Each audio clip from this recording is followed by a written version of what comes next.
Hi friends, இன்றைக்கி நான் என்ன பண்ண போகிறேன் அப்படின்னு பார்த்தீங்கன்னாக்கா நூடுல்ஸ் பண்ண போகிறேன். அதுக்கு நீளமாக வெட்டி வச்ச வெங்காயம், அப்புறம் ஒரு பச்சை மிளகா, அதை வந்து 2 டேபிள் ஸ்பூன் எண்ணெய் ஊற்றி கடாயில் வச்சுருந்தேன். அதில் போட்டு நல்லா வதக்கணும். இது வந்து கொஞ்ச நேரம் நல்லா வதங்குற வரைக்கும் என்ன பண்ணணும் அப்படின்னாக்கா வதக்கிக்கிட்டே இருக்கணும். எப்போவுமே இட்லி தோசையே சாப்பிட்டுட்ருக்கோன்றதால என் பொண்ணு இன்னைக்கு நூடுல்ஸ் வேணும்னு கேட்டால் அவளோட லஞ்சுக்கு. ஸோ அதனால் லஞ்சுக்கு நான் நூடுல்ஸ் பண்ணுறேன்.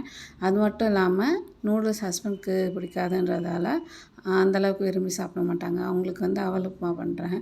ஃபஸ்ட்டு நம்ம நூடுல்ஸ் எப்படி செய்யலான்னு பார்க்கலாம். ஸோ ஃபஸ்ட்டு இந்த வெங்காயமும் பச்சை மிளகாவும் நல்லா வதக்கிக்கணும். அதுக்கடுத்து என்ன பண்ணணும் அப்படின்னா டொமேட்டோ போட்டுக்கணும். அதுவும் நீட்டமாக வெட்டி வச்சுருக்கேன். அதுக்கடுத்து என்ன பண்ணணும்னா கொஞ்சமாக உப்பு போடணும். ஏன் அப்படின்னாக்கா சீக்கிரமாக அந்த தக்காளி வதங்கிடும் உப்பு போட்டால். ஸோ அது சீக்கிரம் வதங்கணுன்றதுக்காக உப்பு போட்டு நம்ம வதக்கிக்கலாம். அடுத்தது என்ன போட போகிறேன் அப்படின்னு பார்த்தீங்கன்னாக்கா இஞ்சி பூண்டு பேஸ்ட்டு தான் வந்து நம்ம என்ன இதோட பேஸே. ஸோ அந்த மசாலா பொடி வந்து எதில் இருக்கும் அப்படின்னா நூடுல்ஸ்லேயே இருக்கும். அது இல்லாமல் வேறு என்ன ஃப்ளேவர் வந்து நம்ம எக்ஸ்ட்ராவாக கொடுக்குறோம் அப்படின்னா இஞ்சி பூண்டு பேஸ்ட் போடுறதால அந்த நூடுல்ஸ்க்கு இன்னும் கொஞ்சம் ஒரு டேஸ்ட்டு கொடுக்கும். அதனால் இஞ்சி பூண்டு பேஸ்ட்டு போட்டோம். ஸோ இஞ்சி பூண்டு பேஸ்ட் போட்டு ஓரளவுக்கு நல்லா வதக்கணும். அதோட பச்சை வாடை போகிற வரைக்கும் நல்லா வதக்கிக்கணும். அதுக்கப்புறம் நம்மக்கிட்ட என்னென்ன வெஜிடபிள்ஸ் இருக்கோ, என்னென்னா கேரட்டு, பீன்ஸு, பொட்டேட்டோ, அந்த மாதிரி அப்புறம் க்ரீன் பீஸு, அந்த மாதிரி இருக்க வெஜிடபிள்ஸ், கோஸு, அதெல்லாம் போடலாம். நான் இன்றைக்கி 2 வெஜிடபிள்ஸ் தான் எடுத்திருக்கேன். அது என்னென்னா கேரட்டும் பீன்ஸும். ஸோ வெஜிடபிள்ஸையும் போட்டு நல்லா வதக்கிட்டு அதில் என்ன பண்ண போகிறோம் அப்படின்னா நூடுல்ஸுக்குன்னு கொடுத்துருக்க அந்த மசாலா பொடியை வந்து போட போகிறேன். ஸோ நான் வாங்கியிருக்கிறது வந்து என்ன பார்த்தீங்கன்னாக்கா ஹெல்த்தியான வீட் நூடுல்ஸ் தான், அதாவது கோதுமை நூடுல்ஸ் தான் வாங்கியிருக்கேன். அதில் ஒரு பேக்கெட் கொடுத்துருந்தாங்க, அந்த மசாலா பேக்கெட். அதை போட்டாச்சு. போட்டு கொஞ்சமாக தண்ணி ஊற்றி என்ன பண்ணணும் அப்படின்னா கொஞ்சம் நேரம் தட்டு போட்டு மூடி அந்த வெஜிடபிள்ஸ் வேகிற வரைக்கும் வெயிட் பண்ணணும். நிறைய தண்ணி ஊற்றிடாதீங்க, கொஞ்சமாக ஊற்றுங்க. ஏன்னா ஏற்கனவே நூடுல்ஸை சுடு தண்ணியில் போட்டு வேக வச்சு எடுத்து வச்சுருக்கேன்.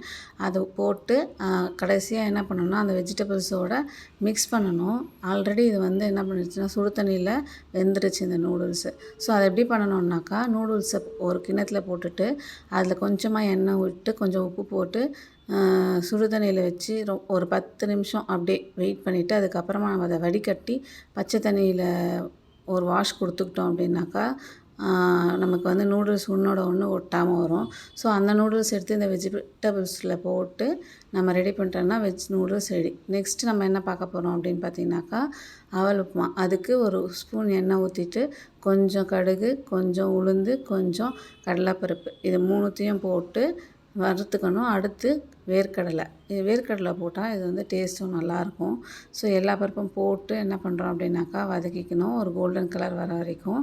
இது நல்லா வதங்கினதுக்கப்புறம் என்ன பண்ண போகிறேன்னா ஃபைனாக சாப் பண்ணி வச்சுருக்கேன் ஒரு ஆனியனை ஃபைனாக சாப் பண்ணி வச்சுருக்கேன், அதை போட போகிறேன். ஸோ ஆனியனையும் போட்டுட்டு கருவேப்பிலை போட்டு அதுக்கப்புறம் பச்சை மிளகா, காரத்துக்கு ஒரே ஒரு பச்சை மிளகா போடுறேன். ஆனியன் போட்டாச்சு. இதையும் போட்டு நல்லா வதக்கிக்கணும். இதுக்கு வேகிறதுக்கு மஞ்சத்தூள், உப்பு போடணும். ஸோ இதை நல்லா வதக்கிட்டு அதுக்கப்புறம் நம்ம என்ன பண்ணணுன்னாக்கா அவலை வந்து என்ன பண்ணணும் தண்ணியில் கொஞ்சம் நேரம் ஊற போட்டு அந்த தண்ணி ஒரு 15 மினிட்ஸ் ஊறினா போதும். அந்த தண்ணியை வடிச்சிட்டு நல்லா என்ன பண்ணணுன்னாக்கா ட்ரை ஆக்கிக்கணும் அந்த அவலை.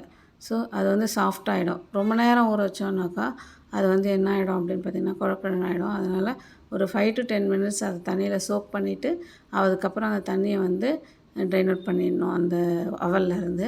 ஸோ இப்போ என்ன பண்ணுறோன்னாக்கா மஞ்சத்தூள் போட்டாச்சு.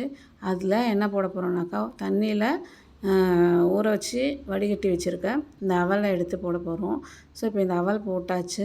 அதை நல்லா மிக்ஸ் பண்ணணும். இதில் வந்து என்ன பண்ணலான்னாக்கா நம்ம லெமன் கூட பிழிஞ்சிட்டோம்னா இது பேர் என்னென்னு வச்சுக்கலாம் அப்படின்னு பார்த்தீங்கன்னாக்கா அவல் உப்புமாவுக்கு லெமன் அவல் உப்புமான்னு பேர் வச்சுக்கலாம். இல்லை புளி தண்ணி ஊற்றிருந்திங்கன்னா புளி உப்புமா அப்படின்னு பேர் வச்சுக்கலாம். ஸோ நம்மளோடைய விருப்பம்தான், லெமன் சேர்க்காது, புளி தண்ணி சேர்க்காது அப்படின்றது நம்ம விருப்பம் தான். எப்படி நார்மலாக இப்படியே பண்ணாலே சூப்பராக இருக்கும். இன்னும் லெமன் பிழிஞ்சு அதை விட நல்லா சூப்பரான டேஸ்ட்டாக இருக்கும். ஸோ 3 டைப் ஆஃப் ரெசிபீஸ் அவல் உப்புமாலே இருக்குது. இதுதான் அவல் உப்புமா.